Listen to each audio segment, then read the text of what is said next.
Hello, everyone. I'm Happy Caldwell, and welcome to Arkansas Alive. All this week, we're talking about investing for the future. But today, we're going to talk about generational poverty. You know, you might be a victim of generational poverty and don't even know it. So stay tuned. You know, I was a victim of generational poverty, but I didn't know it until I got saved and filled with the Holy Spirit and began to study the Word of God. I know when I was a kid, I asked my mother, I said, Mama, are we poor? Because we didn't have a refrigerator. We didn't have any of the things that other people had. This was during the war, World War II. She said, no, Bubba, we're not poor. I said, why not? She says, because we have love. Oh, Mama was a great encourager. But when we ran out of milk, before the milk bottle was totally empty, she'd go over to the hydrant and she'd run some water in it and swish it around and make us think we had milk. It was what we'd call self-induced skim milk. It had a little bit of milk in there, but I thought we were poor, and I wanted to know why we didn't have the things that we, of course, Daddy's overseas in the war, and we're living with her mother and father. A lot of people did that during the war years. That when Daddy came home, Daddy he hit the pavement running. He was working 2 jobs, one in the daytime, one at night. Didn't have a car. We didn't have anything. He was riding the streetcar or riding the bus, and he eventually began to prosper. But he was raised during the Great Depression. His father taught him poverty, modeled him poverty, even though he didn't know what he was doing. And my father modeled it to me. And I grew up with it, and I had to get delivered from generational poverty. Now, I've already defined poverty for you yesterday. It's deficiency, it's lack, it's need. It also means to occupy by driving out or to seize and possess what doesn't belong to you. That's what Satan does. He comes to steal, kill, and to destroy. But Jesus said, I've come that you might have life and have it more abundantly. So, generational poverty is defined as having been in poverty for at least 2 generations. And my family qualified. My grandfather's generation and my father's generation. And it was getting ready to go on down and pass to me. But I got saved and I got delivered. I got delivered of a spirit of poverty, a poverty mindset. I had it cast out of me. You understand what I'm saying? And we'll talk about that. Poverty is under the curse. Poverty is not a blessing. It's under the curse of the law. And we'll read about it in Deuteronomy 28. Generational poverty, 2 generations, successive generations. Poverty is relative. Everyone around you has a similar belief and circumstances. Let me just give you some good advice. This is not meant to be offensive or critical. If you're always hanging with people that are in the same boat you are, you're so poor you can't pay attention, you're always talking about lack and want. If the conversation begins to wane over to what you're doing without, how you're suffering, you can't afford this, why prices are so high, you need to get away from those people. You need to find another group of friends. You need to find someone that will build you up, someone that is prospering at a different level than you are. You've probably heard me tell this story many times when God called Jeannie and I to build VTN. Actually, it started earlier than that. It started when he called us to build our church. And he said, I want you to build it and pay for it as you go. I don't want you to borrow the money. Well, in 1979, interest rates were 18%. And God's a good businessman, and we didn't borrow the money. He didn't tell me it'd be a sin, but he said, I don't want you to. I want you to pay for it as you go. So we did. I had to have a revelation from God that we could do that, and I got it. Fellowship with God, and I finally realized, yes, we can do this because God said to do it. But he had to train me, and he had to get me out of my poverty way of thinking. So the first thing he told me to do was to go buy a suit of clothes and pay full price for a suit of clothes. In fact, he said, I want you to go buy the most expensive suit you can find. Well, I didn't see the relevancy in that, and I asked him about it. I said, I don't understand why I have to do this. Because back in the 70s, we were buying our clothes at outlet malls and manufacturing outlets and Berry Manufacturing, and double knit was the going thing. And, double knit, the lapels were out to here, and if you get a runner in your pants leg, it's like a woman's hose. It just goes on down to the bottom. But you could buy 3 suits for $79.95. Three suits for $79.95 at Berry Manufacturing. And the Lord told me to go pay for the highest price suit in the city. Well, I didn't know where to find it in the first place. And so I went to Dillard's. And I found Hart, Schaffner, and Marks. It was $300, $350, I think. I thought, oh, my Lord, what's the sense in this? I can buy 5 suits for $350. I said, Lord, I don't understand. What's the point? He said, if you can't pay full price for a suit, you can't build a building. And if you can't build a building, I have to get somebody else, because I've called you to build this ministry. Well, then I began to see, and he said, and furthermore, when you go out to eat, you shop down the right-hand side of the menu instead of the left. He said the right-hand side of the menu is where the price is. You don't eat food, you eat price. And I was so guilty, and I felt so ashamed, and I repented to the Lord. And I said, you're exactly right. Well, of course he is. And he said, when you go shop, you buy the cheapest thing there is, whether you want it or not. You pay the less, you pay the least, you get the smallest amount. You're always leaning towards the least, the smallest, everything. He said, I want you to start thinking differently. Now, don't forget the purpose.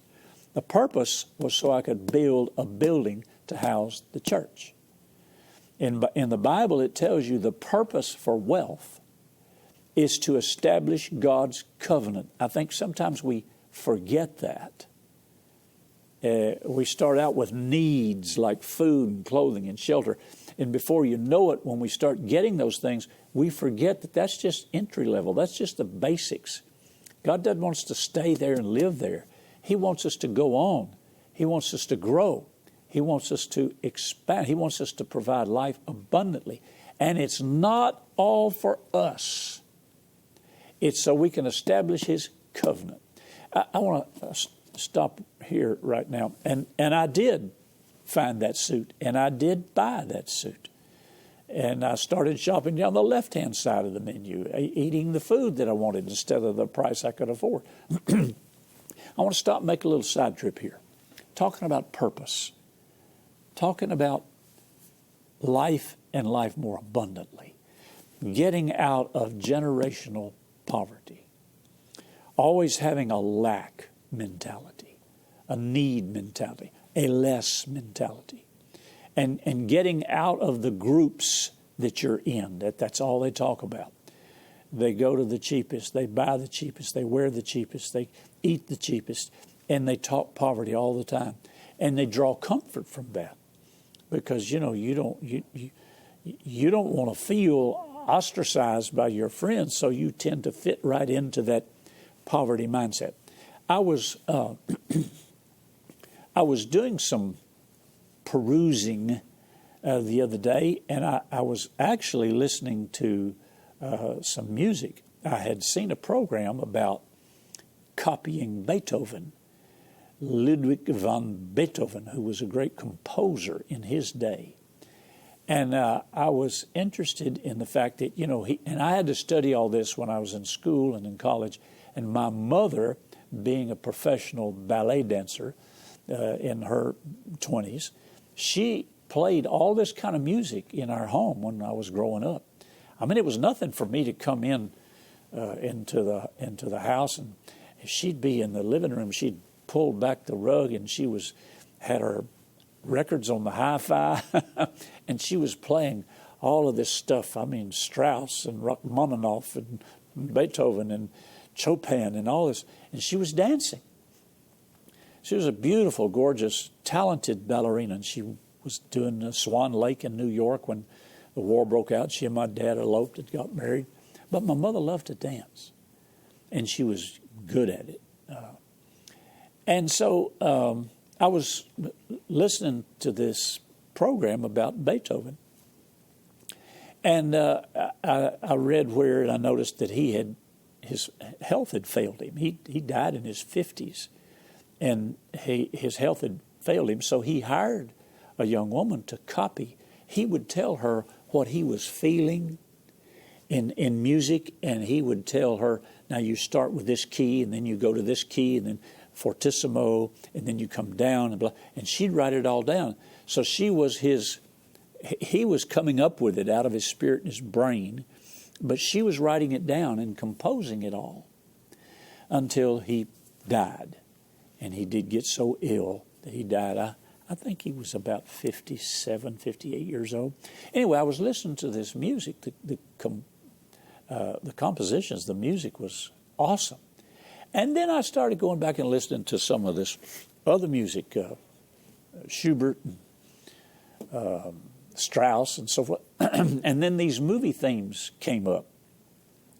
The theme to Dr. Zhivago, Laura's theme, and then the theme to Schindler's List, and then the theme and I just began to listen to each one, because I've got to understand, my mother being raised in that profession of dance and music, I heard all this stuff all the time because she played it at home. And so it wasn't foreign to me because I knew it and she taught it to me and so forth. So I pulled up Schindler's List music, the theme to Schindler's List. Beautiful music. And then all of a sudden they had a trailer there from Schindler's List, the movie. And in the trailer, and I had it, I'd love to show it to you. If you saw the movie, you've seen it, but because of copyrights and stuff, we can't do that without permission. But in the end of the movie, when Germany had surrendered and the end of the war had come, Oskar Schindler, he was a German, and he was a German industrialist, a factory, but he hired Jewish workers to work for him. He saved 1,200 people from extermination by hiring them to work in his factories.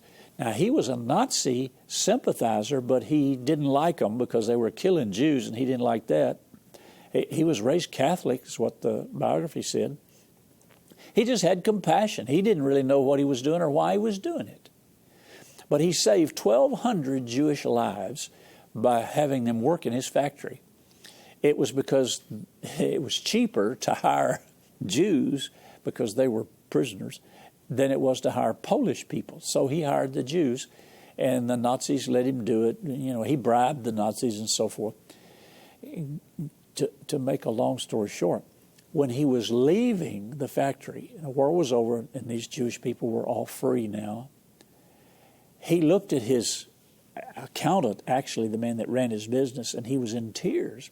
And he said, I could have saved one more. I could have saved one more. And he just broke down and began to weep. Now, I realize this is Hollywood, and they're recreating a true story. This is a true story. Oskar Schindler was a real person, and he did exactly what the movie portrayed. And he began to weep, and he said, I could have sold my car. I could have saved 10 more people with the money I got from that car. He said, I wasted so much money. I could have saved so many more. And his accountant, the man that ran his business, said, Mr. Schindler, he said, you've saved 1,200 Jewish people today. And he said, you've saved a whole generation. Are you listening to me? You've saved a whole generation here by saving these 1,200 Jewish people. But nevertheless, Oskar Schindler kept saying, I could have saved one more. I could have saved one more. What was he doing? He was speaking to purpose. He was a prosperous, wealthy businessman. Now, he afterwards was arrested. He was arrested several times. He went broke. He started new businesses. He moved to different countries, but he always went broke. He was being used by God to save a whole generation of people. The purpose for his wealth, this is what I'm getting to, the whole purpose of his wealth was not for him. It was for them. It was for the Jewish people. Today, you can go to Mount Zion, Jerusalem, Israel, and you can see Oskar Schindler's grave, his headstone. Can you imagine? He's the only Nazi that is buried on Mount Zion in Jerusalem, Israel. That's got to be a miracle. But it's because the Jewish people loved him so much because of what he did for them. And nobody really ever knew why he did it. They supposed that because he was Catholic, because he was sympathetic to the Jewish, plight and what was happening to him. He watched them being killed and shot by the Nazis, and he just wanted to save them. He wanted to help them, which he did. The whole purpose of Oskar Schindler's life was to save Jewish lives. And he did it with his own money, bankrupting his business to save their lives. That's the end result. Go to Deuteronomy 8:18. Listen to it. Anytime you start getting caught up in self-aggrandizement and, you're just forgetting the purpose, Deuteronomy chapter 8, verse 17. You say in your heart, my power and the might of my hand hath gotten me this wealth. But you shall remember the Lord thy God, for it is He that giveth thee power to get wealth. God gives you power to get wealth. God gave man the mindset, the wisdom to know the difference between dirt and gold. I mean, if it wasn't for God, man wouldn't have known how to make money to get wealthy. But here's the purpose: that He may establish His covenant. That's the whole purpose of getting out of poverty, getting out of generational poverty. I had to break through that. I had to realize, of course, you start where you are. Jeannie and I started with being able to feed our family, clothe our family. We started with being able to buy groceries to live. That's where you start. You start with where you are right now, but you don't stay where you are right now. We began to realize that God wanted us to prosper not for our sake so much, but for others' sake. He wanted us to be able to do what we're doing now with VTN. In, 1987, 86 or 87, I had been seated by Lester Sumrall to purchase UHF television stations. They were for sale, all across the country because nobody wanted them. And so I found one in the back of a broadcast magazine down in El Dorado, a construction permit. So I flew down there and sat in the man's truck and offered him 50 cents on the dollar and bought the permit. All you got was a piece of paper. I also got 26 acres of land down in England to put the tower up. And then we acquired another station in Hot Springs. The gentleman that rebuilt Bathhouse Row, he and his wife got a divorce, and she got a television station, Hot Springs, our Hot Springs station, in the divorce settlement. So I went down there and made them an offer and bought that. And then in Jonesboro, we went up there and found another station and bought that. So we began to build the Victory Television Network. And that's who we are. That name is copyrighted. That's what we have done. And we put the first station, Little Rock Pine Bluff Station, on December 25th, 1988. We dedicated it to the Lord on Christmas Day, 1988. Now, that was the goal, that was the purpose of teaching me prosperity and delivering me from a poverty mindset, because I could have never done that because television wrote the book on expensive. I mean, it's expensive And our electric bill's $30,000 a month. I mean, you got to have money to do these things. Well, God has to use people. And He used people to help us to build the network and to keep it going today. And it continues to grow. Roku, live stream. We're covering 14 nations and all 50 states every day. And God had to get me out of the poverty mindset so I could get over and start thinking higher. But I had to always remember, He didn't do this for me. He did it for you. He told me, He said, that television screen is my window that I can pour myself out into the homes, hospital rooms, hotels of the people of Arkansas and around the world now, in Missouri and Tennessee and Mississippi and throughout the states and through live stream and Roku around the world. He said that was the purpose of it. It's His network, and He supplied the money through you, people out there, our partners that sustain this network on a monthly basis. But the whole purpose of it was to establish His covenant. And what I'm talking to you about today and this week is about covenant.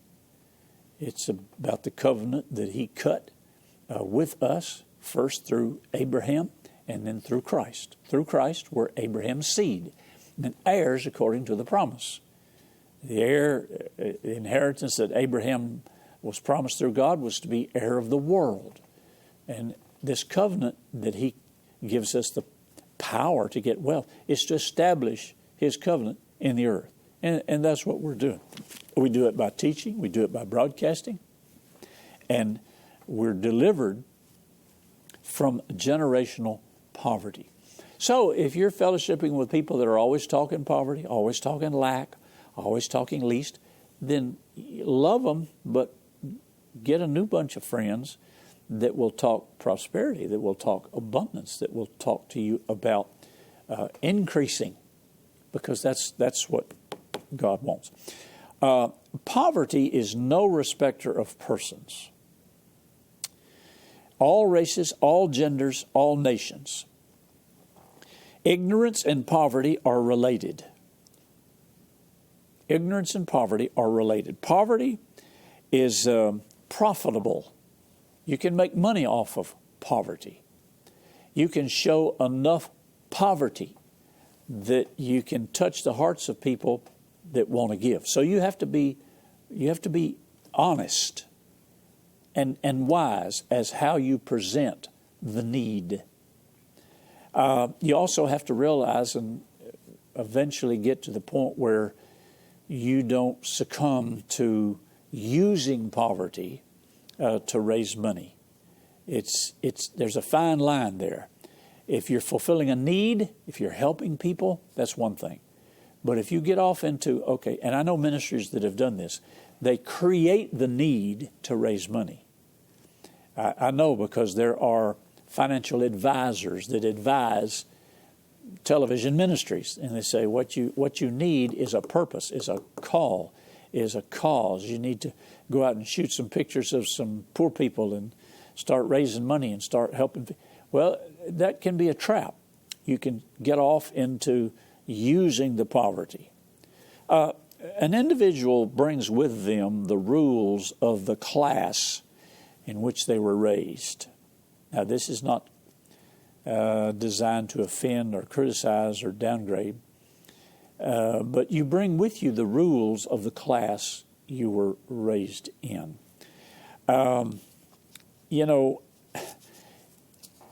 If you're not careful,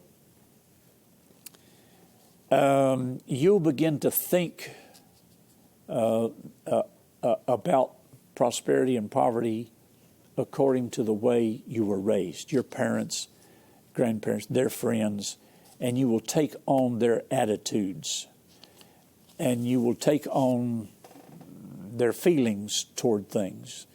You will either be angry. Have you ever wondered, another little side trip here, we got a couple of minutes. Have you ever wondered, and I'm going to read this in the scriptures, have you ever wondered why disasters, tornadoes, hurricanes, generally speaking, not always, there are exceptions, always hit and destroy the poorest areas of town. They seem to always destroy. If a tornado comes and it goes through a city or a town, it's always the poorest of the people. Hurricanes, I've watched the interviews. It's always the poorest of the people that are destroyed by that perverted weather. The tornado, the earthquake, the hurricane. Because poverty is a spirit, and it is manipulated by Satan and demon spirits. And they're always drawn to the poverty spirit. You don't see many high scrapers destroyed. You see the trailer parks. You see the poor people. You see the people living right on the beach or the lake. They're the ones that are hit the hardest. Have you ever wondered about that? Well, the Scripture tells us, if you turn over with me, and I'm running out of time, and let me find, here it is. The rich man's wealth is his strong city, but the destruction of the poor is their poverty. Poverty draws a spirit of poverty. If you have a poverty mindset, now we just talked about generational poverty. We're going to talk about situational poverty, which has happened to a lot of people here recently. But the demon spirits that are killing, stealing, destroying, the destruction of the poor is their poverty. They don't ever expect to have anything. They don't ever expect to get out of the situation they're in. They're locked into this generational poverty. There's only one way to get out of that. And the Bible tells us how in Luke 4:18. And we'll deal with this too. Jesus preached the gospel to the poor. He was anointed to preach the gospel to the poor. And that's how you get out of the generational poverty, is you have to hear the gospel. You have to have the gospel preached to you. So don't ever resist the preaching of the gospel of prosperity if you want to get out of poverty. Join me for tomorrow's Arkansas Live. And remember, Jesus is Lord of Arkansas and where you're watching too. Send your questions, comments, and testimonies to Happy Caldwell at Post Office Box 26207, Little Rock, Arkansas 72221, or email happycaldwell@vtntv.com. Remember to follow VTN on Facebook at VTN Your Arkansas Christian Connection, and follow Happy Caldwell on Twitter at Happy_Caldwell. VTN is on Roku. Search VTN in the channel store and add us to your lineup. Today's episode is available to watch on demand at VTNTV.com and click Watch. You can also watch VTN via live stream at VTNTV.com.